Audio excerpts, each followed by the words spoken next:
tayo dumaan ng Jollibee at nagdire-diretso tayo. Oo. Dito pa lang tayo nag-umagahan. Nandun na tayo.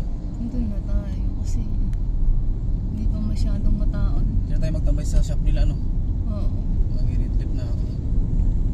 Alas 9 pa naman daw bukas, makakatulog ka pa ng 2 hours. Gusto ko madaanan din yung inalis na yan. Oh, pakabit ka na ng ano. Na-repay. Ay.